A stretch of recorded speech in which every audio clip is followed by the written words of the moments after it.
ईश्वर से भेंट प्रेरक कथा। ईश्वर से भेंट एक लोकप्रिय है। ये कहानी बेहद मर्मस्पर्शी है और हमें बताती है कि अगर आप दृढ़ निश्चय के स्वामी हैं, तो फिर आपको मंजिल तक पहुंचने से कोई नहीं रोक सकता। तो लीजिए ये पिए। हमें उम्मीद है कि आपको ये पसंद आएगी। एक छोटा सा बच्चा था।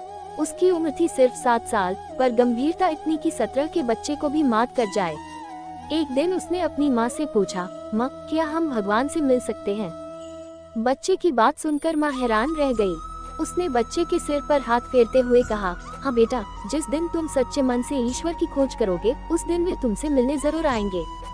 माँ ने यह बात बच्चे का दिल रखने के लिए कही थी, पर वह बच्चे के दिमाग में बैठ गई। बच्चा सोते जगते उठते बैठते इसी बारे में सोचने लगा। जितना वह इस बारे में सोचता, उसके मन में ईश्वर से मिलने की लगन और बढ़ती जाती। एक दिन की बात है, बच्चा खाना खाने जा रहा था। तभी उसके मन में विचार आया, ईश्वर से भेंट करने के लिए मुझे कब तक इंतजार करना होगा। और अगले ही पल बच्चे ने निश्चय कर लिया, बस बहुत हो गया इंतजार। आज वह खाना ईश्वर के साथ बैठकर ही खाएगा। ये निश्चय करके बच्चे ने खाना को एक पोटली में बांधा और घर में बिना किसी को कुछ बताए एक ओर चल पड़ा। चलते चलते बच्चा बहुत दूर निकल गया। सुबह से शाम हो गई। थकान और भूख के कारण उसका बुरा हाल हो गया। तभी उसे कुछ दूरी पर एक तालाब नजर आया। उसके किनारे पर एक महिला बैठी हुई थी। बच्चा उस महिला के पास पहुंचा और उसे ध्यान से देखा। महिला की उम्र 70-80 साल रही होगी, लेकिन इसके बावजूद उसकी आंखों में गजब की चमक थी। उस महिला को देखकर बच्चे के चेहरे पर मुस्कान दौड़ गई। वह महिला भी बच्चे को देखकर मुस्कुराई। उसने प्यार से बच्चे के सिर पर हाथ फेरा। बच्चे को लगा जैसे वह इस सुनसान जंगल में उसी का इंतजार कर रही थी। तभी बच्चे को अपनी भूख का एहसास हुआ। उसने अपनी पोटली खोली और एक रोटी बुजुर्ग महिला की ओर बढ़ाते हुए पूछा, माई, रोटी खाओगी?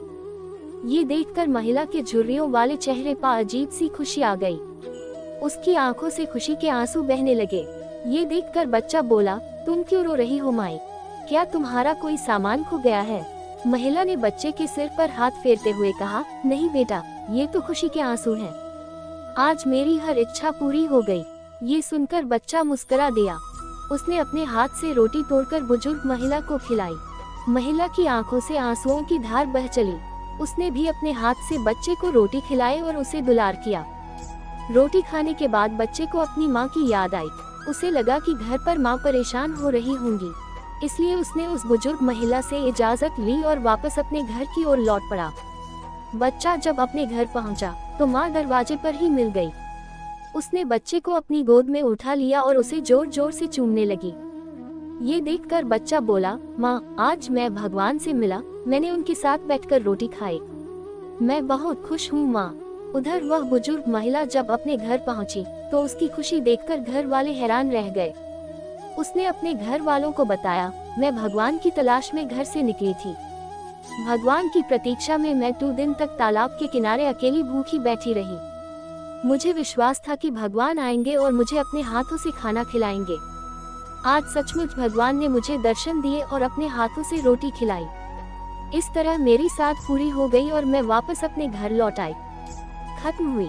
पर अभी रुकें, इस कहानी के बारे में गहराई से सोचें। आपने ध्यान दिया होगा कि उस बच्चे और बुजुर्ग महिला दोनों को ईश्वर की तलाश थी।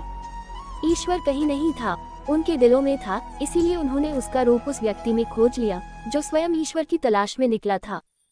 कहने का आशय यह है कि जब हम किसी चीज को शिद्दत से चाहते हैं, उसे पाने के लिए प्राणपण से प्रयत्न करते हैं, तो मंजिल के रास्ते खुद ब खुद खुल जाते हैं और हमारा काम सफल हो जाता है। यही उन दोनों के साथ भी हुआ और यही आपके साथ भी होगा। आप भी अपनी मंजिल को पा सकते हैं, अपने लक्ष्य को हासिल कर सकते हैं, पर शर्त यही है कि आपके भीतर भी उस बच्चे और उस महिला जैसा जुनून होना चाहिए। और अगर आपके भीतर वह जोश, वह जुनून है, तो फिर मंजिल तक पहुंचने से कोई आपको रोक नहीं सकता।